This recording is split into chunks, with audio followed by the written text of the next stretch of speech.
Hallmark original series, When Calls the Heart. Please, Erin, go ahead and take a sip if you'd like to. We can wait. I'm sorry. Thank you for your No, go patience. right ahead. I know it's been a long morning for both of you. I have two of the stars, Erin Krakow and Kevin McGarry. They're going to talk a little bit about the changes and maybe some of the surprises in the new season. So, Erin, not too much to give away. First of all, talk about your character, Elizabeth. Oh, so much to say. Where to begin? I mean, here we are 11 seasons in. So it's been a real journey for her. She's not the same person that she was when she first got to then Coal Valley, but at this point, she's a frontier woman. She's a school teacher and a single mom, but she has recently found love. Again. So Again. again, love point three or whatever. Yeah. Yeah, she's a really fun character to play, and she's got a real backbone and a huge heart. So that's a little bit about Elizabeth. Speaking of backbone and heart, Kevin, let's talk about Nathan Grant for a minute. Yeah. Well, I mean, Nathan came in season 6. He's the new Mountie of Hope Valley. Um, I think there was an instant attraction to Elizabeth right off the bat, but they had some underlining issues that they had to kind of work around and deal with basically for the next 5 seasons. And now that that's kind of getting out of the way, It took us 5 it only took seasons. 5 years, but they're starting to find themselves and find their way to each other. Mhm. Nathan, have you gotten any response from you being adopting the young lady in the show? As far as Nathan's concerned, Kevin, have you gotten a response from Yeah. people? Because I really enjoyed that. And I thought that was Father's Day's coming up, and wow, you stepped up to the plate. Yeah, thank Aw. you. Well, the last episode, I mean, so the actress Jada plays Nathan's daughter, Allie. That's one of my favorite parts of playing Nathan, that he gets that storyline as a single parent trying to raise, a daughter that's come into his life unexpectedly. It's his sister's daughter, who his sister passed away, so he has to look after Allie now, and he's doing his best. He's not a perfect dad, but I think actually no, he is a perfect dad. He just doesn't fully, he's learning on his feet. His heart's always in the right place. He makes mistakes, but I think that relationship is just really special, and I'm grateful for it. So getting back to talking about Elizabeth in this, Erin, is it the uniform? Is this striking looks? What is it about Nathan All that of the Yes. above, Elizabeth really or all of likes? the above. I mean, it's certainly the uniform. No, Yeah. actually, the uniform is part of what um, made Elizabeth nervous about um, Pursuing. spending time with Nathan. Yeah, I think, she had some trauma from losing her husband in the line of duty. So, but yeah, I mean, he's a man of honor and he's a good man. I think she really respects him. Um, they are both single parents, and so there's a lot of commonality there.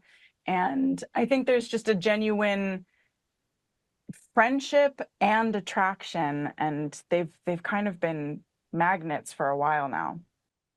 If you two could just do me a favor and talk a little bit about this is set in the 1920s in Canada. And what I was intrigued with was the diversity of people living in this small town. Talk a little bit about that. I mean, Well, yeah, I mean, I'm glad we're able to tell the stories that we are, because Hope Valley isn't necessarily period. Sorry, I'm just losing my earpiece here.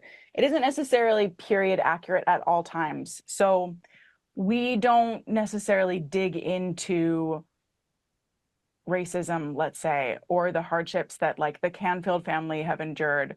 We touch on it in small ways, like Angela Canfield ended up blind because she didn't get the medical care that she needed, and they didn't get the same kind of respect in other towns, but they've come to Hope Valley and they've found a home and a real community there.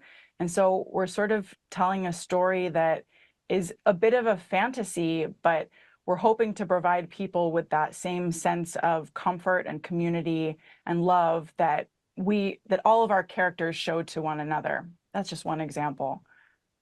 Yeah. Kevin? Yeah, I mean, I think when I joined the show, there was such a push for bringing diversity onto the show. I mean, one of Amanda, who plays May, I mean, she has a great storyline this year where,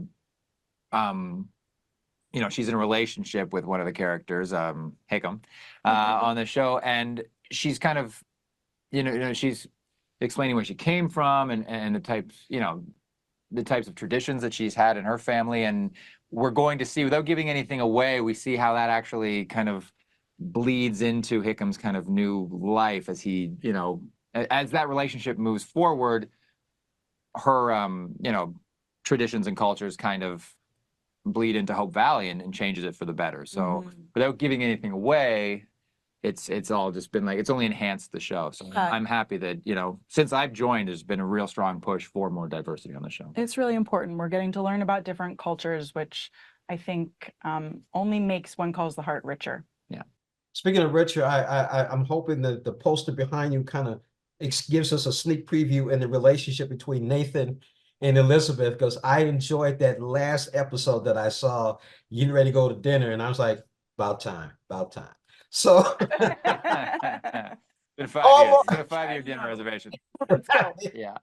Yeah, I mean, it's interesting that I think it's a beautiful poster. I'm really happy that we're on it together, but it is interesting because, you know, we didn't start season 11 together. I think they've been doing this dance. It's been a slow burn. They've been kind of walking that tightrope. And as we're getting to the end of the season, we're seeing them really solidify that relationship. So I think the image of the two of them together on the poster is still, it's a little tentative, I guess. They're still doing the dance. It's not as ambiguous as what it's been in the past. Let's just say, you know where it's kind of going. But let's see what it looks like next season. Yeah, I think because of the sun coming up behind you, I'm having a lot of hope. So I'm gonna end it with that. I like it. That's great. Hope Valley.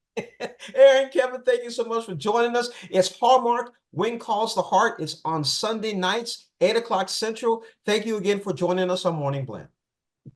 Well, thanks, James.